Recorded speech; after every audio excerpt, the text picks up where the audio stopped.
I play a lot of games in my life, and I've spent most hours of my life playing video games, and anytime I have a chance, I love talking about them. So the point of what this video is going to be is that I wanted to highlight the things that I like in a video game and what makes a video game good or better, because I really want to focus my thoughts, so in the future when I do talk about the things that I like, I can properly form a opinion or have some kind of consistency.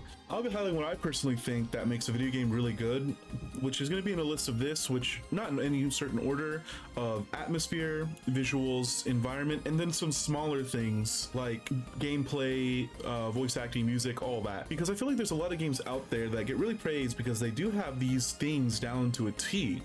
So let's get started with the first one, which is atmosphere. The atmosphere in a video game is what I would consider to be the vibes of the game. If you can just walk around normally throughout the game and just kind of take in that world, I think it completely wins in that category. It's done it successfully. And this is what I think will ultimately stick with you when you finish a video game. As good as it is to remember major action sequences or big story moments in a video game, I think what kind of sticks with you is the small moments of kind of walking around in said world or kind of taking in the noises and environment and a little bit of the music. I think atmosphere kind of goes into three things. It's the environment that you're walking in, the audio effects that you can hear like sound effects, music, and then that kind of goes into the next category, which is good visuals. But we'll get into that later. Personally, I think if you can go throughout a game and kind of just take in those small little moments, they're what stick with you until the end. Really gotten it down. It's gotten that core factor of game to me down. Now, the thing about the environment is that the music can add so much to it. It can honestly carry a game sometimes. There's a good amount of games that I kind of look back on and think, as much as I think the gameplay is just fine, the story can be okay, but if the music is really good, I can ignore all those things and just kind of keep replaying the game over and over again. Music can be the lifeblood of a game and its popularity afterwards. Visuals is not graphical fidelity. Visuals is not about the ray tracing, about how good a building can look, or how well a human's face can look to reality. Visuals is the style of a game. It's how it presents itself. It's just the whole identity. If every game looked the same, I probably wouldn't enjoy video games as much as I do. I guarantee you like a game's graphics isn't because you think it looks most like real life. It's because it has such a clear visual identity that is so paralyzing. You get sucked in. Color choice, presentation, the way it just shows itself with its gameplay. I personally always lean towards a more cartoony looking style. That's just me personally. Examples are like Deltarune, Team Fortress 2. I always thought the game looked great. And now Deadlock has me kind of like in a chokehold of his visuals. Psychonauts 2, that's one game I think the graphics look amazing on because its visual identity is just so there. Even older games like Final Fantasy VII, every Final Fantasy has its own visual identity. I love that. I love how they're not all the same looking. Even newer ones have their own visual identity. It's great. Now, I'm not saying a game with high graphical fidelity is bad, but I think you have to have that kind of mix of visual identity and graphical fidelity. But there is a game I can list out right now, which is Cyberpunk. I think is absolutely beautiful because yes, it's very colorful, it's very in its own world that you can clearly see that it's clearly not like real life. But there was so many moments in that game where you're kind of close to somebody and you can zoom in on their face, and I just think, and this was on the PlayStation 5, I just think they were like extremely beautiful. Even though this game is a world where people kind of are messed up and they really shouldn't be looking like that, I think there's a lot of characters in the game that you zoom in on and you're like, wow, dude, this is a beautiful game. This is a beautiful looking game. There's some moments where you're just walking around, you're like, damn, this is great. Even games like Grand Theft Auto or Red Dead Redemption 2, they do dip hard into that realistic looking graphics, but that doesn't mean that they're not mixing in some sort of their own visual identity. Obviously they are. That's what we like most about them, because you can distinct every version of a Rockstar game to its visual identity. Honestly, personally to me, if your environment sucks in a video game, I would drop the game. There's a decent amount, not a lot, but there's a decent amount of games that I personally can't get into the environment because it's not either fun to go around, to explore or navigate, or just looks boring and samey every time. It's totally possible. I just straight up drop it. I don't even want to talk about what makes an environment good because it's different for everybody.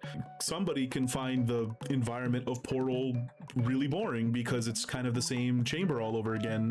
Portal 2 to be specific. But I love the environment in Portal 2. I love the way it presents itself. I love how it's this like clean white mixing with these like rustic brown lakes sometimes, especially when you go to the areas where it's like the old chambers with Cave Johnson. I love that section of the game because I just think it looks so cool. But you might disagree. There's some environments I don't even like I've dropped Witcher 3 because I couldn't get into it. I couldn't get into like the village or the forest areas. It was early game, but like I just couldn't get into it. I didn't like it and it just never grabbed me. But it might have grabbed somebody else, and that's them. Skyrim. I didn't like Skyrim. I don't think Skyrim's that interesting. In environment wise, it looked very samey most of the game, but you know what? That's someone else's jam. So I don't really want to put too much emphasis on environment being like something that's super objective and super for everybody. But I think it is one of those things that if the environment's bad, it's most likely to drop a game, and if the environment's good, it's most likely to kind of keep you hanging on. Now there's some smaller categories that I feel like should be included because it kind of does matter most to other people, but to me it really doesn't. And this is a personal like opinion on how I think video games are great, and let's just go through them. Voice acting can be bad, and I could be okay with it. I don't think a game's voice acting will hard carry something unless you're playing something like a visual novel, you know, like obviously because that is a very text heavy voice acting game. Telltale games, yeah, you gotta have good voice acting. Other games, most games, they can have like okay or kind of bad voice acting. If it has great voicing, that's hella appreciative. Like it's something you do remember, but it's not a make or break factor to me. You know, I can play a game. I played a good amount of games with okay voice acting, and it's like I hang on and I kind of play. The next category would be gameplay.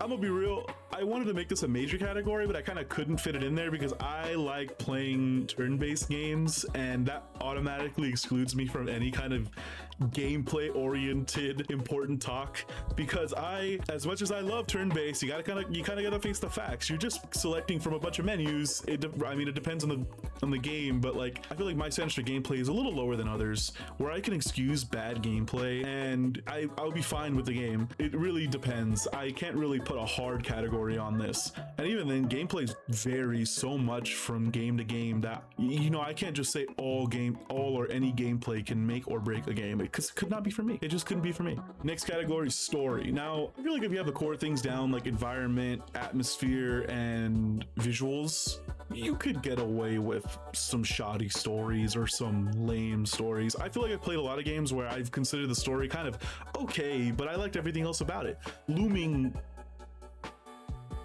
threat behind me, everything kind of puts me out, but you know, I can be fine with an okay or lame story and get away with a great game. You don't even need that compelling or a deep story. You could just enjoy something simple and have a good time. Story's kind of there to get you from place to place in a game, and yes, it could be very good on those in-betweens on place to place, but I don't feel like it makes or breaks a game compared to other things. These are the things that I consider what makes a game great and what kind of makes a video game for me. I really wanted to talk about this because the thing about video games is that they're very hard to make. Video games not only require the creativity of a person or people, but then requires a group of people to try and understand your vision and then get approval from some person who sees your vision, as could be for profit, could be for creativity, and then a random group of people to put your vision out and make that. There's so many things that can go wrong within a game. A lot of things that go into a video game are extremely hard to make, and it feels like there's so many games out there that really should not have existed because of it's just so amazing. Like, how do they all get into this like that? How do they all do it? Like, it's crazy. There's a lot of game studios recently being shut down or games being scrapped because they just, you know, they either don't get approved or they just didn't work out. And you're lucky, and very rarely we've seen it happen where a game just restarts development completely from the beginning, and I can only think of like 2 games that did that, maybe 3. I don't know if we count like Duke Nukem game that was like technically the longest developed game. Games like Metroid Prime had to restart development, and if it was any other like company that did that, honestly, it wouldn't have been restarted at all. It would have just been lost. Final Fantasy VII Remake, it would have just been lost. It won't like send them to hell. Not all studios can do that, so they just lose it. And I'm not saying all these problems are only to video games, but I feel like I've seen it happen most with them. And every piece of media can go into this problem, but I want to put my thoughts into words here about video games and cement why I like this stuff that I really do, because I do love video games as a whole. So what do you personally consider is better in a video game? What do you put more importance on than others?